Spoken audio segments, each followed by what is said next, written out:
Hi guys, are here. So the latest tier list update just dropped on Prydwen, and there's actually big surprises this time around. So whether you're still figuring out who should you actually invest your resources in, or you're wondering if your favorite unit finally made it to the top, we are breaking it all down today. So I'll go over what is the changes, which unit are rising, who is falling, what kind of these changes will actually affect your account progression, especially you are a free-to-play player. So let's dive in. So the tier list here, they added Yeli into the current tier list, and then they made some changes. So we can take a look at the change log here. They added Yeli into the tier list. So Yeli in PVE is a powerful all-rounder, capable in all endgame PVE mode. I fully agree this. So I do summon for Yeli. I did max her out for content purpose, and I also like her. So yes, she's actually capable in all endgame PVE game mode, but probably not the best unit, but usable in every single game mode. For example, if you want to use in Tormaton, probably Tormaton best unit will be like DOT Shadow Sania, or probably Ditting here for one-shotting the boss, or like Chloros to actually one-shot the boss. But Yeli is also a usable unit in most of the PvE content. Alright, so thanks to her strong combination of burst, sustain, single target, and AoE, because she kind of cover everything. She have defense break, she have cleanse, she have self buff, she have single target, she have AoE damage, she does a lot of things. So with that said, she's not a step up in power level compared to the status. Is beaten out by character when pitted against them on their specialists against bosses or encounters. Overall, they still rank Yeli T0 because of her flexibility. Because she's not really the best in every single content, but she's usable in every single content. So they rank Yeli at T0 is not because she's broken high DPS, it's because she's actually flexible in every single content. So she'll find herself in T0.5 in most PvE game mode performance wise. Then for PvP, they did rated her for as well. Strong niche for Revelation Cliff unit, basically just using as a Cliff team. So outside of that, they listen to our feedback. So this is actually very good. So previously Vice and Chachi the God is actually rated very low tier, which I also mentioned at my previous tier list video as well. But now they're gonna increase the tier and also separate the debuff category into debuffer and controller, because debuffer and controller works differently. So the character remain in debuffer category are those making the enemy weaker by reducing a defense attack, for example. And if you are a controller, for example, you have like crowd control or stun, then you'll be rated in controller. And then two rising star, Vice and Chachi the God. So both already raised before, they're doing it again because they really help with chasing some content with their very niche kit. Very strong. I'll be covering that as well. Then before this, they actually moved some tier as well, moving around, and then moving around for specific bosses as well, Doki Doki, Tormaton, Aurora. And then they also did move Vice from T5 tier instantly up to T2. To be honest, I really want to push Vice like freaking high, like T0 tier. Alright, now let's take a look how the tier list looks like now. Alright, so the T0 DPS here, we still have everything. Dating, best DPS, single target DPS, Marcia, almost over, it's kind of like Yeli. You can think Marcia as Yeli, but in a different way, like a male version. So Marcia here have AoE damage, have single target damage, have invincibility, have defense ignore, which makes him actually pretty good. And he can be used in every single content, but not the best unit. So you can see all the rating here is T0.5. And if you look at Yeli, it's also rating T0.5 because Yeli is also like Marcia, can be used in every single content, but not best for every single content. But Marcia have a slightly higher value because if you look at the PvP, Marcia PvP value is actually at T0, while Yeli here is actually at 0.5. So if you have Marcia and Yeli, depends on your playstyle and your taste, then you can consider who should you actually invest. So I do have both. I invested on Yeli just because I like Yeli design, but in terms of DPS, low-key, I feel like Marcia's DPS will be more consistent because there's no RNG factor within Marcia's kit. Marcia's kit is just like, you give me enough DPS, I will ignore the enemy passive and defense, then I'll do enough DPS for you. While Yeli is, you give me the DPS, I will still go through the one layer of RNG, which is how many proc I can do on my S1. So if you can proc Yeli S1 a lot more often, then the damage will be giga high. If you don't really proc Yeli S1 a lot often, then the damage will not be that high. So if you are a gambler, if you're a gacha gamer and you're a gambler, then probably you want to go for Yeli. If you are not a gambler, you want to do a sustained, very consistent damage, then you go for Marcia, something like that.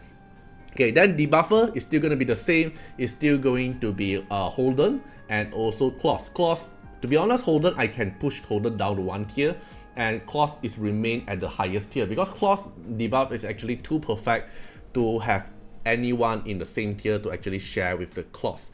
Alright, then for controller, no one is actually the best controller at the moment. Then supporter, one and only Lily is actually the best supporter. No one can be at the same tier with Lily. Having Lily and not having Lily is totally a different game. Sustain, we have Linglor here, AoE cleanse, AoE heal, AoE immunity as well. Then Valerian with a cheat death mechanic, and also shield, and also heal, and also buffing your unit. So this is the T0, I pretty much agree, but probably Holden can go down to 1 tier if we actually have to compare Claws and Holden. I am not saying Holden is bad, but Claws does a lot more better job compared to Holden in my opinion. Okay, then T0.5 we have Ziada and Rosa here, very strong DPS unit. Ziada is AoE spam DPS unit, and Rosa here is single target DPS unit. So in terms of single target, Rosa is better. In terms of AoE, Ziada is better.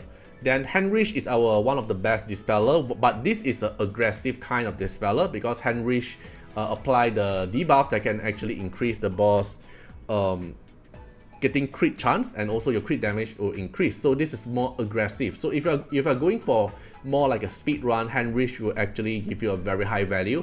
But if you're going for a more defensive road, for example, you're going for like Chachi the guard with Vice, with Valerian to actually to make a very tanky team, then probably you want to go for either Holden or probably go for Viper for the dispeller instead for Henrich. Controller, which is like more like a turn meter controller, or you have stun in your kit. So Marvel still remains as the T0.5. Mill is at the same tier with Marvel. This is pretty surprising because Mill is actually pretty good, but Mill actually requires a lot of investment as well for her speed and also for the chance of getting the turn meter absorbed. Then Vice. Vice is freaking good, you know, like the moment I got Vice, right? I mean, everyone got Vice, but the moment I actually invest on Vice, I max out his skill. He does amazing job. So what makes Vice so good is about his taunt. If we look at his skill kit, right? So what makes Vice so strong? I also made a few guides with Vice already if you haven't checked it out. So Vice here have a chance to actually taunt, so you can force the boss to cannot AoE damage your team. Like for example, if the boss S3 is actually AoE, you can taunt the boss and force the boss only attack on Vice. So why it makes Vice actually so clutch. And the passive. So every time Vice successfully inflict a debuff, which is taunt for example, he heals himself 25% of his own max HP. If you max it out, yeah, this is max out, right? And then purify 1 debuff on himself, and then if he has full HP, he will heal the ally with the lowest HP percentage. So he can taunt the boss, he can self-heal, and if he have max HP already, the overload heal will turn into healing your ally. So he can be a healer at the same time while doing taunt to the boss and also controlling the boss. Then S3, AoE turn meter down, and also a chance to actually apply attack down to the boss. So you can control the boss turn meter, you can reduce the boss attack so the boss can't really one-shot your team, and then you can taunt the boss so the boss can't really one-shot Vice, and Vice can self-heal every time he apply a debuff. And not to mention, if you actually build Vice in a Bramble set that can counter attack, so every time he get taunt the boss attack Vice, the Vice trigger Bramble set, counter attack and reapply the taunt to the boss, and you can just keep looping the strike and heal. So that's the reason why Vice is actually so strong. And if you haven't built Vice yet, I highly recommend you to actually go try out Vice. It's actually a very strong unit. Like especially I'm using Vice in a lot of end game tower content. For example, the Amble track, I actually using Vice to cheese the boss because we can just keep infinity taunting the boss to not let the boss cast any other skill to damage my teammates, so it will make it very safe. Okay, then Freya here supported with turn meter push, turn meter down, AoE buff, AoE debuff to the target is actually very good. Then we have Mia here for another sustain, and also Sanya here for another sustain for the team. Then we have like T1 to T2, T3 and T4. I won't go through the lower tier one, but I will go through at the T1 to T2 here. So overall, the other DPS here, they actually went down by 1 tier lower. Probably I will debate that Hoyen actually should go up by 1 tier, because Hoyen actually performed very well in Toromaton. Then the rest here, I will agree they are actually worth at T1, because overall they are good DPS, but they have a better replacement. Like for example, Kloros here, single target damage, right? We have Ditting. For example, Rimoka is actually pretty good, but mainly only used in Doki Doki, so that's the reason why Rimoka is at T1 instead of T0.5. Like in terms of single target, Rosa is better. In terms of AoE damage, Ziada is better. Then we have Rahu here, is actually pretty good as well. You can be using Rahu to be imbued in a tanky team and rely on Rahu's S1 to slowly damage the boss. It will become a long battle fight, but it will be a consistent win rate. And then Dina here, Debuffer very good. Then Grey here, Debuffer also very good. Then Viper here, Dispel and Debuffer very good. Then probably they can both go up to 0.5, but I would say that T1 is actually reasonable as well. Then for controller here, Celine actually went up the value, is because Celine can actually apply the forgetfulness debuff to the target to let them not able to cast their passive, and Celine can apply shield for your team to actually maintaining the sustain at the same time. But most importantly, Celine can apply forgetfulness to disable their passive, and there's actually a lot of PVE content. Their passive, the mob passive, is actually very annoying. Then Kazuyo, one of the best controller for in our team as well. Then Obo, also a very good controller with DOT and the last hit of the stun. So surprisingly, Kraken is actually 1 tier lower, but because Kazuyo is at T1, then Kraken will be at T2, because Kazuyo is actually better than Kraken overall. Then for supporter here, these are the other supporter. Chachi the God actually went up the value, because Chachi the God applies immunity, applies defend up, applies, if you want to build a very tanky team, Chachi the God is probably one of the best bet to go for, because the immunity come in very clutch, the defend up come in very clutch, and if you, not to mention, if you build him with Codex the Magic, it's even better. He can spam the S3 twice to extend your immunity. But the other thing I don't agree is why Tsukuyomi is actually at T2 instead of T1. So I think Tsukuyomi is actually the closest replacement for Lily. So why Lily is so strong is because of the buff and also making your unit assist, right? But Tsukuyomi kit here is actually pretty much like Lily as well. So if you look at the code, the kit here, you have AoE, you have turn meter push 100% for the target, which is your highest attacker, will instantly get a turn meter 100%. It's kind of like Lily bonus turn. Then your S1 here increase the highest attacker turn meter by 25%. So it acts like a lower version of assist from Lily's kit. Just that you need to slowly push the highest attacker to get their turn instead of a free assist. Then Lily S3 is 2 turns of animal skill CD reduction and also the shell CD reduction as well. Then Tsukuyomi here have 1 turn for every single one. So overall, I think Tsukuyomi value is actually a lot more higher instead of T2. I don't think Tsukuyomi value is at same rank at Turandot and Yang. I prefer Tsukuyomi around T1 or probably T0.5. That is my own opinion. So I would put Tsukuyomi 1 tier higher instead at T2. Then the rest here, I will agree. For example, the sustain here, I think they fit into their own position. So this is the final tier list for Prydwen for now. Probably they will do more changes when we see a lot more different content, a lot more different performance with different team.